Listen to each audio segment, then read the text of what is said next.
तूफान कश्तियों को और घमंड हस्तियों को अक्सर डुबा दिया करते हैं। बड़ा इंसान वो होता है जो साथ बैठे इंसान को छोटा महसूस ना होने दे। Hello students, welcome to my channel chemistry learnings. आज हम बहुत ही इंटरेस्टिंग टॉपिक पढ़ने जा रहे हैं, न्यूक्लियोफिलिक सब्स्टिट्यूशन रिएक्शन। कहते हैं ना कि कई बार मंजिल से ज़्यादा दिलचस्प रास्ता हो जाता है। तो आज हम बहुत ही दिलचस्प रास्ते पे जाने वाले हैं। हम पढ़ने वाले हैं सब्स्टिट्यूशन रिएक्शन। तो इसके नाम से ही पता चल रहा है सब्स्टिट्यूशन रिएक्शन। सब्स्टिट्यूशन का मतलब क्या होता है कि कोई एक एटम या कोई एक फंक्शनल ग्रुप हटेगा, उसकी जगह कोई और फंक्शनल ग्रुप आके ले लेगा, यानी कि उसको सब्स्टिट्यूट कर देगा। तो इसको हम क्या बोलते हैं? Nucleophilic substitution reaction. शॉर्ट में हम इसको क्या बोलते हैं? SN। S का मतलब सब्स्टिट्यूशन, N का मतलब न्यूक्लियोफिलिक। एक एग्जांपल लेके समझते हैं इसको। देखो, ये हमारे पास क्या है? ये है हेलोएल्केन, जिसको हम एल्काइल हैलाइड भी बोलते हैं। एल्काइल हैलाइड का जब रिएक्शन हम किसके साथ करते हैं? पोटाशियम हाइड्रोक्साइड के साथ। लेकिन पोटाशियम हाइड्रोक्साइड कौन सा लेना है हमने? एक्वस। यहाँ पे मैं स्टार बना रहा हूँ, बहुत इंपॉर्टेंट बात है ये। एक्वस पोटाशियम हाइड्रोक्साइड ही लेना है। अगर हमने यहाँ पे कहीं एल्कोहलिक पोटाशियम हाइड्रोक्साइड ले लिया ना, तो ये रिएक्शन नहीं होगा। इसको याद रखना है। अगर एल्कोहलिक पोटाशियम हाइड्रोक्साइड ले लिया तो सब्स्टिट्यूशन नहीं होता, तो एलिमिनेशन होना शुरू हो जाता है। तो आपने क्या ध्यान, इसका कारण मैं अभी बाद में बताऊंगा कि ऐसा क्यों होता है। तो हमने यहाँ पे कौन सा पोटाशियम हाइड्रोक्साइड लेना है? एक्वस, जो कि कैसे काम करेगा? न्यूक्लियोफाइल की तरह। तो हेलोएल्केन के साथ जब हम एक्वस पोटाशियम हाइड्रोक्साइड का रिएक्शन कर रहे हैं तो क्या हो रहा है? ये एक्स हट रहा है। ये हेलोजन जो है, एक्स क्या है? हेलोजन। ये हटेगा, उसकी जगह पे कौन लग जाएगा? दूसरा फंक्शनल ग्रुप OH। सब्स्टिट्यूशन हो गया, एक हटा, उसकी जगह पे दूसरा आके लग गया। तो हमको हेलोएल्केन से क्या मिल जाएगा? अल्कोहल। और बाय प्रोडक्ट क्या मिलेगा? ये पोटाशियम इस हेलोजन के साथ मिलके क्या बना लेगा? Potassium halide. और ये रिएक्शन दो तरह के सॉल्वेंट की प्रेजेंस में हो सकता है, या तो पोलर एप्रोटिक हो या पोलर प्रोटिक हो। तो ये जो SN रिएक्शन है ना, ये दो तरह का होता है, SN1 एंड SN2। तो SN1 एक पर्टिकुलर टाइप के सॉल्वेंट की प्रेजेंस में होगा और SN2 दूसरे में होगा। तो मतलब कि ये जो सॉल्वेंट होगा ये डिसाइड करेगा कि ये SN1 होगा या SN2 होगा। वो अभी हम इसके ऊपर बात करेंगे।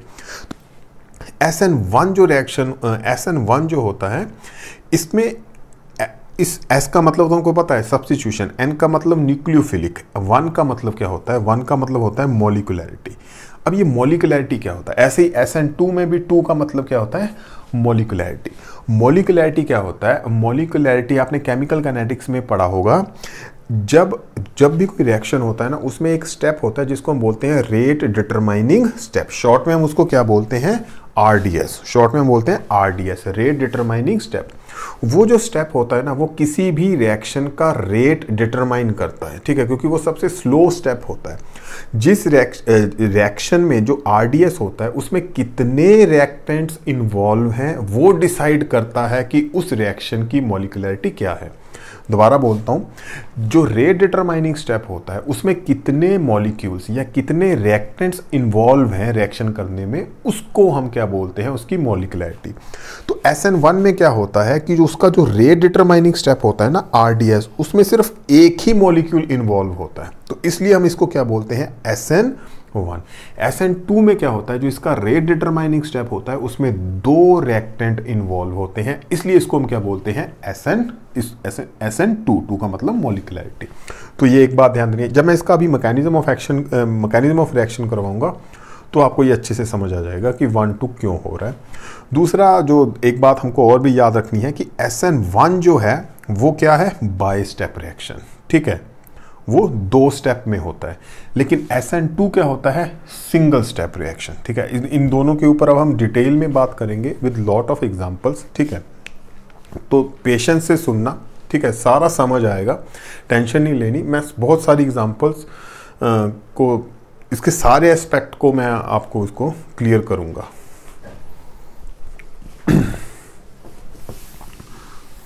Now let's start SN2।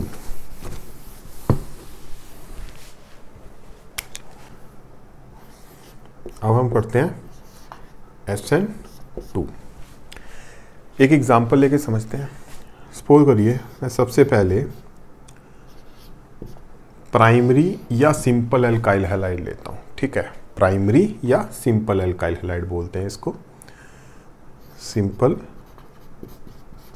और प्राइमरी एल्काइल हैलाइड, ठीक है, प्राइमरी एल्काइल हैलाइड,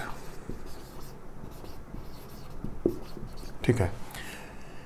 इसको हम क्या बोलेंगे, मिथाइल क्लोराइड। इसका रिएक्शन हम किसके साथ करवाते हैं, पोटाशियम हाइड्रोक्साइड के साथ, ठीक है, कौन सा, एक्वस।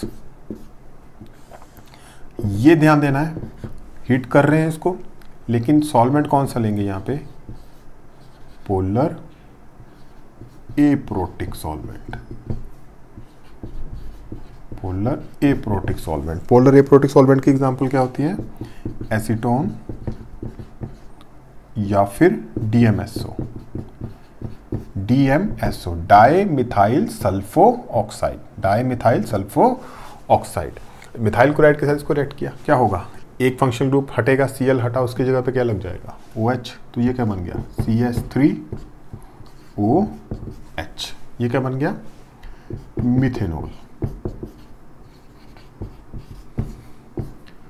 प्लस KCl, ये बन गया बाय प्रोडक्ट। तो एल्काइल हैलाइड से हमको क्या मिल गया, एल्कोहल। अब मैंने अभी आपको बताया था जो SN2 है, ये क्या है, ये सिंगल स्टेप रिएक्शन है, ठीक है। अब ये सिंगल स्टेप क्यों है, ठीक है, उसकी बात करते हैं। देखो ये है हमारे पास मिथाइल क्लोराइड, मिथाइल क्लोराइड। इसको जब हम पोटाशियम हाइड्रोक्साइड के साथ ऐड करें तो पोटाशियम हाइड्रोक्साइड क्या दे रहा है, ये दे रहा है न्यूक्लियोफाइल, कौन सा, हाइड्रोक्साइल आयन।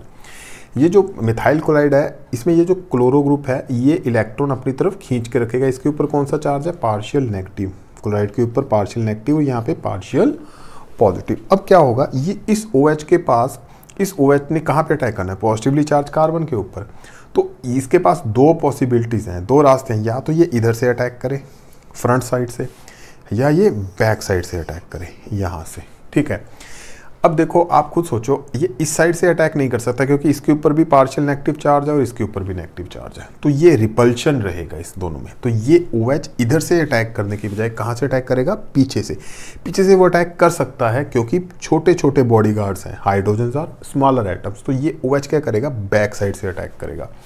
अब जब ये बैक साइड से अटैक करेगा तो क्या होगा, देखो अब जैसे ही OH आएगा, ये H छोटे छोटे जो है ये बेचारे डर के क्या करेंगे, अपनी जगह से थोड़े से डिस्प्लेस होंगे, अपनी जगह से हिल जाएंगे। तो ये मैं इसको ऐसे बना देता हूँ, ये H और ये H, इधर से OH जुड़ना शुरू हो गया और इधर से Cl निकलना शुरू हो गया। ध्यान देना, Cl निकलना शुरू हो गया और OH लगना शुरू हो गया। तो यहाँ बॉन्ड ब्रेकिंग हो रहा है और यहाँ पे बॉन्ड फॉर्मेशन हो रहा है।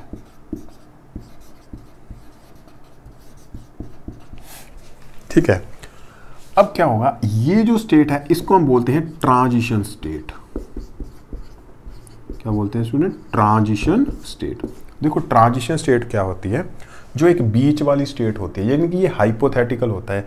एक होता है इंटरमीडिएट, एक होती है ट्रांजिशन स्टेट। ट्रांजिशन स्टेट वो होती है जिसको किसी रिएक्शन से अलग नहीं कर सकते, ठीक है, वो आगे जाएगी ही जाएगी। इस स्टेट से हम इस मॉलिक्यूल को अलग नहीं, मतलब कि इस मॉलिक्यूल को हम निकाल नहीं सकते रिएक्शन से। इंटरमीडिएट होता है जहाँ पे हम रिएक्शन को रोक भी सकते हैं। तो ये एक ट्रांजिशन स्टेट है। अब क्या होगा, अब कार्बन यहाँ पे देखो 5, यहाँ पे ये बॉन्ड टूट रहा है और ये वाला बॉन्ड बन रहा है। तो यहाँ पे क्या हो जाएगा, Cl नेगेटिव निकल जाएगा और ये इस तरह से बन जाएगा। यहाँ OH लग गया, ये H इस तरह से हो जाएंगे। तो अब कहने का मतलब क्या है, अब इसके बारे में डिस्कस करते हैं। अब आप देखिए, ये OH नेगेटिव जो है ये बैक साइड से अटैक किया, ठीक है, बैक साइड से अटैक किया। अब ये वाला जो स्टेप है ये है RDS। क्या है ये, RDS। RDS का मतलब रेट डिटरमाइनिंग स्टेप। अब इस स्टेप के अंदर कितने रिएक्टेंट इन्वॉल्व हैं, आप देखिए, एक OH नेगेटिव इन्वॉल्व है यानी कि पोटाशियम हाइड्रोक्साइड इन्वॉल्व है, और दूसरा मिथाइल क्लोराइड। तो ये दो रिएक्टेंट इन्वॉल्व हैं किसमें, RDS में। तो इसकी मॉलिक्यूलरिटी क्या हो गई, 2। That's why it is called SN2 reaction. पहली बात। दूसरी बात, ये क्या है, सिंगल स्टेप रिएक्शन है। अब सिंगल स्टेप रिएक्शन का मतलब क्या है कि एक ही स्टेप में काफ़ी चीज़ें हो रही हैं, ठीक है। एक ही स्टेप में क्या हो रहा है, यहाँ से बॉन्ड ब्रेकिंग भी हो रहा है और बॉन्ड फॉर्मेशन भी हो रहा है। इधर से OH लग रहा है और उधर से Cl निकल रहा है। So that's why it is a single step reaction, ठीक है। तो ये बात याद रखनी है। पहली बात होगी मॉलिक्यूलैरिटी, फिर होगी सिंगल स्टेप। तो तीसरी बहुत इंपॉर्टेंट बात है, वो क्या है। अब स्टूडेंट आपने एक टर्म याद रखनी है, कौन सी, वाल्डन इन्वर्जन। ये क्या होता है, वाल्डन इन्वर्जन, ये क्या होता है। अब आप देखो यहाँ पे ये जो रिएक्टेंट है, यहाँ पे आपको समझाने के लिए कह रहा हूँ, ये हाइड्रोजन इस साइड पे है, लगभग इस साइड पे है, ठीक है। लेकिन प्रोडक्ट बनते बनते ये हाइड्रोजन कहाँ पे चले गए, उस साइड पे चले गए। ये देखो ये हाइड्रोजन दूसरी साइड पे चले गए। तो ये जो इन्वर्जन हुआ इन कॉन्फ़िगरेशन की, रिएक्टेंट की को जो कॉन्फ़िगरेशन है वो प्रोडक्ट से बिल्कुल उल्टी है। इस तरह की इन्वर्जन को हम क्या बोलते हैं, वाल्डन इन्वर्जन। तो जिस वैज्ञानिक ने, जिस साइंटिस्ट ने इसको डिस्कवर किया था, उनके नाम पे है वाल्डन इन्वर्जन। तो क्या होती है Walden inversion, when configuration of product, ये प्रोडक्ट है, is opposite to configuration of reactant, that is known as Walden inversion. इसकी कॉन्फ़िगरेशन रिएक्टेंट की और प्रोडक्ट की कॉन्फ़िगरेशन एक दूसरे से बिल्कुल उल्टी है। आपने देखा होगा जब आप छाता पकड़ के चलते हो, ठीक है, बारिश में, तो जब हवा चलती है तो उसकी वायर्स होती है वो एकदम पीछे को बेंड हो जाती हैं, ठीक है। आप उसी एग्जांपल को याद रखना, वो जो बिल्कुल पीछे को बेंड हो जाती है वो क्या है, वाल्डन इन्वर्जन। ये सारे हाइड्रोजन इस साइड थे, अब ये उस साइड पे चले गए। तो आपने SN2 में ये तीन चीज़ें तो आपको याद रखनी है। 2 इज़ द मॉलिक्यूलैरिटी, क्योंकि RDS में 2 मॉलिक्यूल इन्वॉल्व है। ये सिंगल स्टेप रिएक्शन है, एक ही स्टेप में बॉन्ड फॉर्मेशन और बॉन्ड ब्रेकिंग हो रहा है। और तीसरा क्या, वाल्डन इन्वर्जन। फोर्थ पॉइंट आपने इसमें कौन सा याद रखना है, इसमें हम सॉल्वेंट कौन सा यूज करते हैं, पोलर एप्रोटिक सॉल्वेंट। देखो हमारे जो रिएक्टेंट है वो दोनों पोलर है, ठीक है, दोनों क्या है, पोलर है। पोटाशियम हाइड्रोक्साइड ये भी पोलर है, ये भी स्लाइटली पोलर है। तो इन दोनों को डिसॉल्व किस में करेंगे हम, पोलर सॉल्वेंट में, ठीक है। इसलिए हम यहाँ पे कौन सा सॉल्वेंट यूज कर रहे हैं, पोलर एप्रोटिक। और वो कौन सा होता है, एसीटोन या फिर डाइमिथाइल सल्फो ऑक्साइड, ठीक है। तो ये कुछ पॉइंट्स थे। अब एक और पॉइंट आपने इसके बारे में याद रखना है। मैं अब नेक्स्ट पॉइंट डिस्कस करने जा रहा हूँ SN2 के बारे में ही, इसको मैं रब कर रहा हूँ। जो नेक्स्ट पॉइंट है वो भी बड़ा इंपॉर्टेंट है। क्या है वो, ये है कि इसमें जो ऑर्डर ऑफ रिएक्टिविटी है, order of rate of reactivity जो है वो क्या है। सबसे पहले सबसे जो आसानी से ये रिएक्शन करता है वो कौन करता है, प्राइमरी अल्काइल हैलाइड, उसके बाद सेकेंडरी और सबसे आखिर में टर्शरी, ठीक है। ऐसा इसलिए होता है, मतलब कि इसका मतलब क्या है कि जो प्राइमरी अल्काइल हैलाइड होता है वो सबसे आसानी से करता है SN2 रिएक्शन, उससे कम आसानी से करता है सेकेंडरी, और सबसे मुश्किल से कौन करता है, टर्शरी। उसका कारण क्या होता है, उसका रीज़न होता है स्टेरिक हिंड्रेंस। स्टेरिक हिंड्रेंस अभी मैंने बताया था कि ये इस तरह से था, मिथाइल क्लोराइड, पोटाशियम हाइड्रोक्साइड का OH नेगेटिव आया, तो इसमें स्टेरिक हिंड्रेंस कम थी, तो ये इसलिए बैक साइड से अटैक कर पाया, ठीक है। तो हमें क्या मिल गया, हमें क्या मिला, ये मिला था हमको, ठीक है, ये मिला था हमको। तो अब अगर आप सपोज करो, अगर मैं यहाँ पे बल्कियर ग्रुप लगा दूँ, अगर मैं बल्कियर ग्रुप लगा दूँ तो ये OH नेगेटिव यानी कि ये टर्शरी कर दूँ, तो ये रिएक्शन आसानी से नहीं हो पाएगा, ठीक है।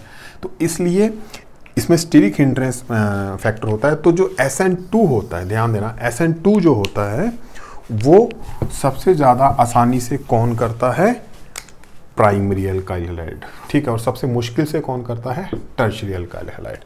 4 पॉइंट हो गए। 5वां पॉइंट आपने जो याद रखना है, हम इसमें एक्वस KOH क्यों यूज़ करते हैं, ठीक है, अभी मैं SN1 पे चलूँगा, लेकिन इसको डिस्कस कर लेते हैं। हम एक्वस KOH ही क्यों यूज़ करते हैं? सॉरी, देखो एक होता है एल्कोहलिक KOH और एक होता है एक्वस KOH। ठीक है, एक्वस KOH जो होता है, इसमें जो KOH होता है ये वाटर मॉलिक्यूल से घिरा होता है। ठीक है, और इसमें पोटाशियम हाइड्रोक्साइड जो है वो इथेनॉल से या किसी भी अल्कोहल से घिरा हुआ होगा। अब आप खुद सोचो, बल्कि ये पार्शियल बॉन्डिंग है एक तरह की, आप ऐसे समझ लो। अब वाटर के मॉलिक्यूल का साइज छोटा है एज कंपेयर टू अल्कोहल, तो इसका जो साइज होता है वो स्मॉल होता है, स्मॉल इन साइज, और ये क्या होता है, बिगर इन साइज। ठीक है स्टूडेंट, अब बिगर इन साइज और स्मॉल इन साइज होने से क्या होता है, अगर आप ध्यान दो कि जो रिएक्शन है वो किसके बीच में हो रही थी, इसके बीच में हो रही थी। ठीक है, इस तरह से था। ठीक है, अब इस KOH ने अटैक करना है किसके ऊपर, इस कार्बन के ऊपर। ठीक है, अगर इसको इस कार्बन तक अप्रोच, यहाँ तक पहुँचना है, इस कार्बन तक इसको पहुँचना है, तो इसका साइज क्या होना चाहिए बेटा, छोटा होना चाहिए। तो वो छोटा साइज किस फॉर्म में होता है, एक्वस फॉर्म में। ठीक है, अगर वो अल्कोहलिक फॉर्म में हो तो वो कार्बन के ऊपर, कार्बन तक वो नहीं पहुँच पाएगा। अगर ये अल्कोहलिक होगा तो ये कार्बन तक नहीं पहुंच पाएगा, अगर ये एक्वस होगा तो ये कार्बन तक पहुंच पाएगा। वो कार्बन अंदर है, चारों तरफ से वो घिरा हुआ है, अंदर कार्बन है, तो उस वहां तक पहुंचने के लिए इसका साइज छोटा होना जरूरी है। और वो किस फॉर्म में होता है, एक्वस फॉर्म में। अगर वो अल्कोहलिक हो जाए तो वो इस कार्बन के ऊपर अटैक करने की बजाय इन हाइड्रोजन के ऊपर अटैक करता है। ठीक है, तो ध्यान देना। तो उससे ये क्या करता है, अगर ये अल्कोहलिक होता है तो ये H के ऊपर अटैक करता है और वो क्या करता है, एलिमिनेशन एक्शन, वो हाइड्रोजन को रिमूव करता है, वो डिहाइड्रेटिंग एजेंट की तरह काम करता है। तो जो एक्वस KOH होता है वो करता है सब्स्टिट्यूशन, और जो अल्कोहलिक KOH होता है वो क्या करता है, एलिमिनेशन। ठीक है, क्यों, क्योंकि इसका साइज छोटा है और इसका साइज बड़ा है। ठीक है, तो अब हम आगे बढ़ते हैं SN1 के ऊपर।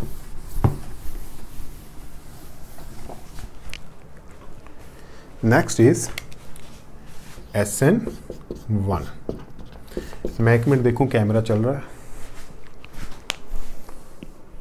चल रहा है। SN1, ठीक है, अब हमें याद है ये क्या है, 2 स्टेप रिएक्शन है।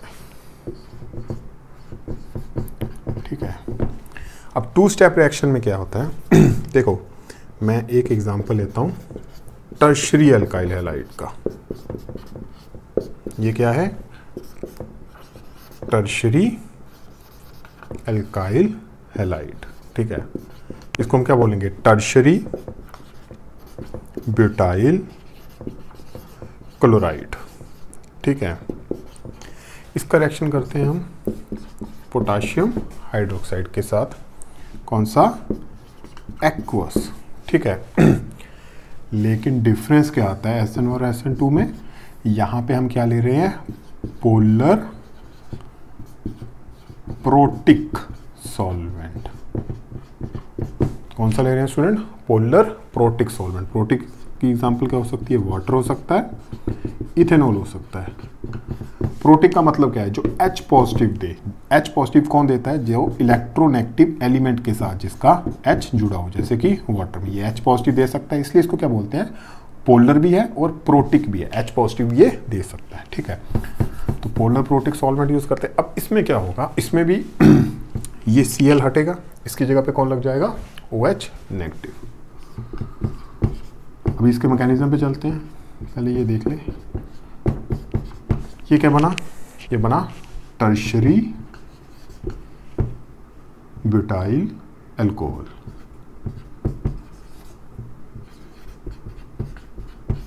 ठीक है, और बाय प्रोडक्ट क्या बनेगा, पोटाशियम क्लोराइड। अब स्टूडेंट इसके बारे में बात करते हैं, SN1 के बारे में। यहाँ पे मैं रब कर देता हूँ। देखो अब इसी के ऊपर मैं मैकेनिज्म पे चलता हूँ।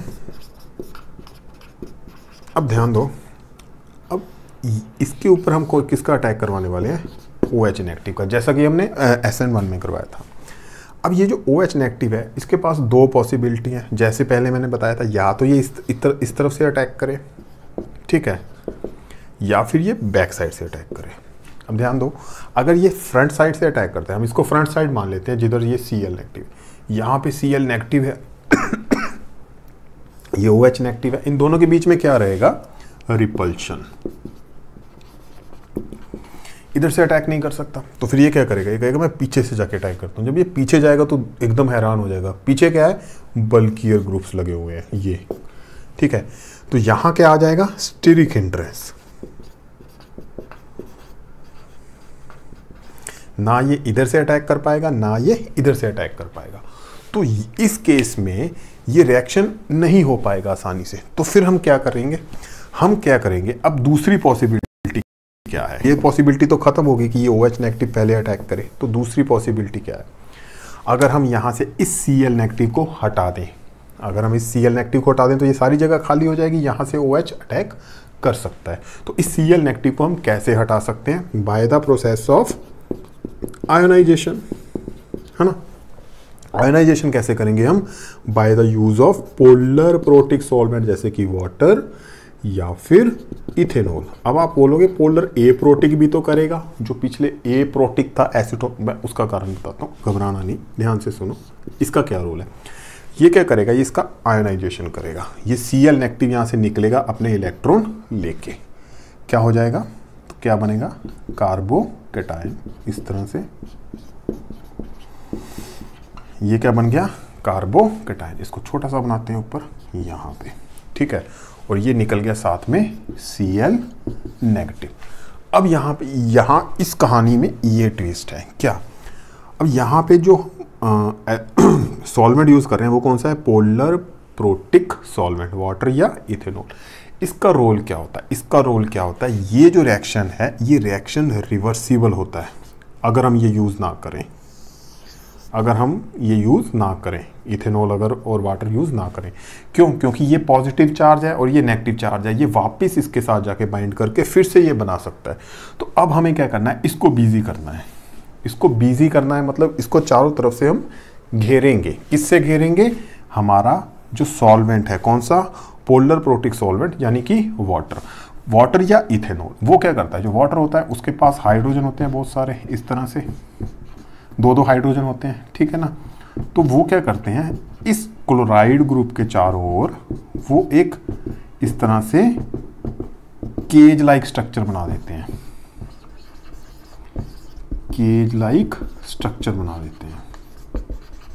अब जब ये केज लाइक स्ट्रक्चर बन जाता है, यानी कि वो इसका पूरी तरह से सॉल्वेशन कर देते हैं, वो इस एनायन को चारों तरफ से घेर लेते हैं पानी के मॉलिक्यूल, जिससे क्या होता है, ये Cl नेगेटिव वापस इस कार्बन के ऊपर अटैक नहीं कर पाता। तो ये रिएक्शन क्या हो जाता है, इरिवर्सिबल हो जाता है।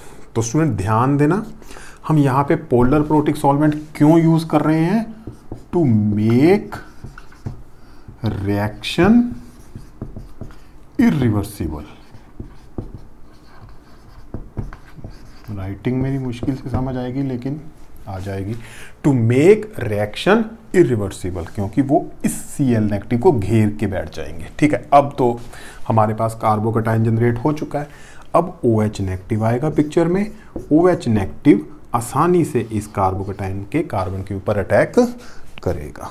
यहाँ पे हम क्या लगा देंगे, OH, ये हो गया, बन गया एल्कोहल, टर्शरी ब्यूटाइल एल्कोहल बन गया, ठीक है। अब इसके फैक्टर्स हम डिस्कस करते हैं। पहली बात, द वेरी फर्स्ट थिंग, इसका जो RDS है, अब मैं मॉलिक्युलरिटी की बात करने जा रहा हूँ कि इसकी मॉलिक्युलरिटी 1 क्यों है। इसका RDS कौन सा है, ये वाला स्टेप, रेट डिटरमाइनिंग स्टेप कौन सा है, ये जो फर्स्ट स्टेप है, ये रेट डिटरमाइनिंग स्टेप है। रेट डिटरमाइनिंग स्टेप में कितने रिएक्टेंट इन्वॉल्व हैं, ओनली 1। देखो यहाँ पे OH पिक्चर में नहीं आया, OH यहाँ पे आया, ठीक है ना। तो पहले स्टेप में सिर्फ एक ही रिएक्टेंट इन्वॉल्व है, only one reactant is involve in RDS, तो that's why it is 1 SN1 reaction. इसकी मॉलिक्यूलरिटी क्या है? 1। दूसरा फैक्टर, ये बाय स्टेप रिएक्शन है। ऑब्वियसली पहले स्टेप में आयनाइजेशन हुआ, जनरेशन ऑफ कार्बोकैटायन हुआ, उसके बाद न्यूक्लियोफाइल का अटैक हुआ, तो that's why it is a 2 step और बाय स्टेप रिएक्शन। 2 बातें हो गई। तीसरी बात, इसमें CH3 CH3 CH3 रिएक्टेंट में यहीं पे थे, यहाँ पे हैं, ठीक है, इस साइड पे, और प्रोडक्ट में भी इस साइड पे हैं। यानी कि हमने SN2 में देखा था जो यहाँ पे CH3 की जगह पे क्या लगे हुए थे, HH लगे हुए थे, वो सारे H रिएक्टेंट में इस तरफ थे, प्रोडक्ट बनते बनते दूसरी साइड पे चले गए थे, है ना, दूसरी साइड पे चले गए थे। उसको हमने क्या नाम दिया था, याद करो, वाल्डन इन्वर्जन। तो इसमें वाल्डन इन्वर्जन नहीं होगा, तो यहाँ पे मैं लिख रहा हूँ नो वाल्डन इन्वर्जन। SN1 में कोई भी वाल्डन इन्वर्जन नहीं होगा। क्यों नहीं होगा? क्योंकि Cl नेगेटिव जब यहां से निकला तो जो OH है उसने फ्रंट साइड से ही अटैक किया, ठीक है ना। तो CH3 जो बॉडी गार्ड है, जो तगड़े वाले बॉडी गार्ड है, वो अपनी जगह पे ही बैठे हुए हैं, ठीक है। इसलिए इसमें कोई भी वाल्डन इन्वर्जन हमको नहीं मिलेगा। इसका मतलब रिएक्टेंट की जो कॉन्फ़िगरेशन है वो ही प्रोडक्ट की कॉन्फ़िगरेशन है, ठीक है। 3 स्टेप हो गए, 3 पॉइंट हो गए। 4th पॉइंट मैंने जो आपको बहुत इंपॉर्टेंट बताया, कौन सा, कि इसमें पोलर प्रोटिक सॉल्वेंट हम यूज कर रहे हैं, क्योंकि वो इस रिएक्शन को रिवर्सिबल होने से रोक रहा है। वो इस एनायन के चारों ओर केज लाइक स्ट्रक्चर बना देता है और ये वापस इसके साथ बाइंड रिएक्ट नहीं कर पाता। ये कुछ पॉइंट्स है। अब जो आखिरी पॉइंट है इसमें, वो जो बहुत इंपॉर्टेंट है, उसकी बात कर रहे हैं। SN1 का जो लास्ट पॉइंट है, द वेरी इंपॉर्टेंट पॉइंट, वो क्या है? Reactivity order. रिएक्टिविटी ऑर्डर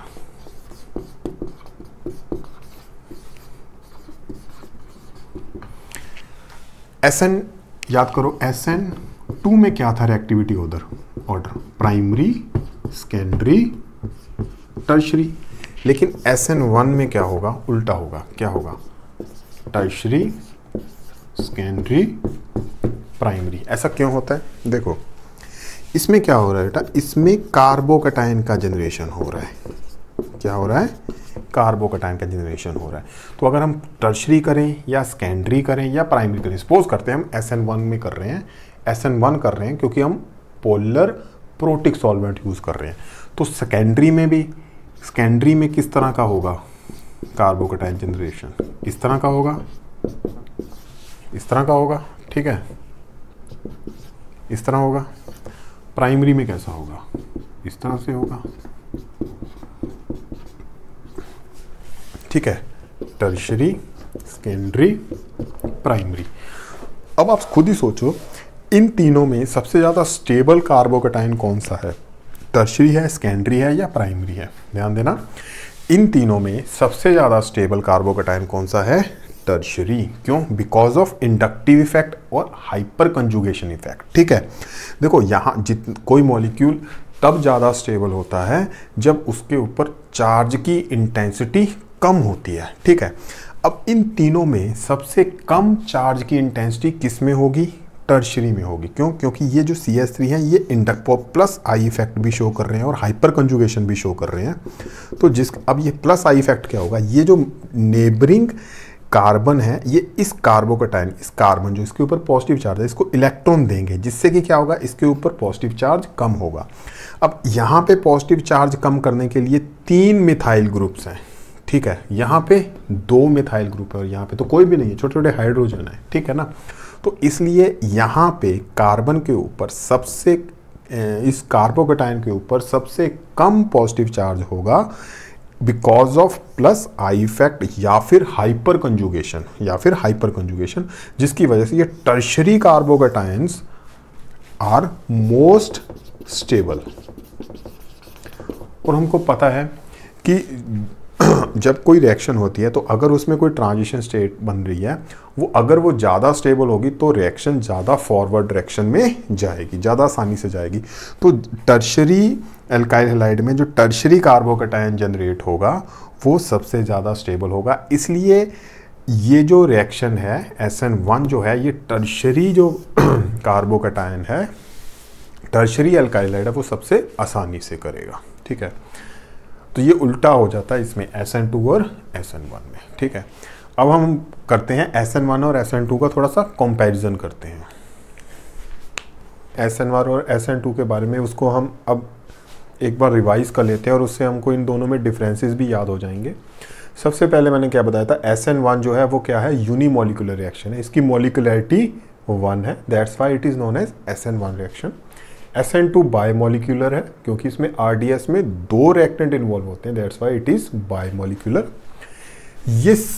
ये 2 स्टेप में होती है और ये कितने स्टेप में होती है, सिंगल स्टेप। SN2 ये याद रखना है, 1 का मतलब यहाँ पे उल्टा है बाय स्टेप और 2 से क्या है, सिंगल स्टेप। इस तरह से आपको याद रखने के लिए बता रहा हूँ मैं।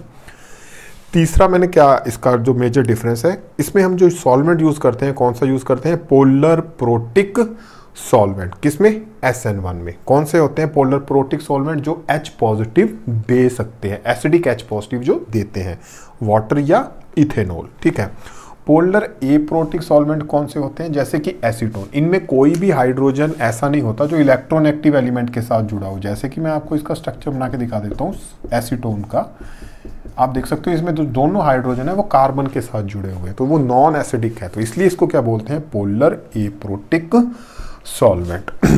जो 4th पॉइंट क्या है, वो क्या है, जनरेशन ऑफ कार्बोकैटायन। तो इसमें जो कार्बन के ऊपर पॉजिटिव चार्ज क्रिएट होता है, जो कार्बोकैटायन का जनरेशन होता है वो किस में होता है, SN1 में। क्योंकि इसमें पहले स्टेप में आपको याद होगा मैंने बताया था, जब इसका आयोनाइजेशन होता है टर्शरी एल्काइल हैलाइड का, तो वो किस में कन्वर्ट होता है, कार्बोकैटायन में। लेकिन इसमें कोई भी कार्बोकैटायन जनरेट नहीं होता SN2 में। क्यों नहीं होता, क्योंकि इसमें दोनों चीज़ें एक ही स्टेप में हो रही होती है, बॉन्ड टूट भी रहा होता है, Cl निकल भी रहा था और OH नेगेटिव अटैच भी हो रहा था, तो इसमें कोई भी कार्बोकैटायन का जनरेशन नहीं होता। जो लास्ट डिफरेंस है, जो मेजर डिफरेंस है, वो क्या है, इसमें ईज ऑफ रिएक्शन जो है वो टर्शरी एल्काइल हैलाइड सबसे आसानी से करता है एज कम्पेयर टू सेकेंडरी और एज कम्पेयर टू प्राइमरी। तो इसका रीज़न मैंने अभी बताया था आपको कि जो इसमें जो टर्शरी है वो सबसे आसानी से इसलिए करता है क्योंकि इसमें जो कार्बोकैटायन का जनरेशन होता है उसमें टर्शरी कार्बोकैटायन जो होता है वो सबसे ज़्यादा स्टेबल होता है। और हमको पता है कोई भी रिएक्शन जिसमें ट्रांजिशन स्टेट जो होती है वो बहुत ज़्यादा स्टेबल होती है तो रिएक्शन उसी डायरेक्शन में जाता है। तो इसमें टर्शरी में जो कार्बोकैटायन होता है वो सबसे ज़्यादा स्टेबल होता है क्योंकि बिकॉज ऑफ इंडक्टिव इफेक्ट या hyper conjugation you can say. तो उसकी वजह से ये जो टर्शरी का एल्काइल हैलाइड्स होते हैं वो ये रिएक्शन सबसे आसानी से करते हैं क्योंकि उनमें टर्शरी कार्बोकैटायन जनरेट होता है which is very much stable. लेकिन SN1 में उल्टा होता है, इसमें प्राइमरी एल्काइल हैलाइड ये रिएक्शन सबसे आसानी से करते हैं, उसके बाद सेकेंडरी, उसके बाद टर्शरी। इसमें रीजन जो होता है वो होता है steric hindrance. Steric hindrance, steric hindrance का मतलब क्या होता है, जो मैंने बताया था, जो OH नेगेटिव के पास 2 ऑप्शन थी, जो न्यूक्लियोफाइल था, या तो वो फ्रंट साइड से अटैक करे या वो बैक साइड से अटैक करे। ठीक है, इस तरह से था, या इधर से अटैक हो या बैक साइड से अटैक हो। ठीक है, तो अब यहाँ पे बैक साइड पे स्टेरिक हिंड्रेंस नहीं होती। ठीक है, क्योंकि छोटे छोटे एटम लगे होते हैं इस कार्बन के साथ, हाइड्रोजन लगे हुए हैं, तो इसलिए ये OH नेगेटिव बैक साइड से अटैक कर सकता है। तो यहाँ पे स्टेरिक हिंड्रेंस नहीं होती, इसलिए नो स्टेरिक हिंड्रेंस है, इसलिए इसमें प्राइमरी एल्काइल हैलाइड जो है जिसमें कोई स्टेरिक हिंड्रेंस नहीं है वो ये रिएक्शन सबसे आसानी से करता है। कौन सी, SN2।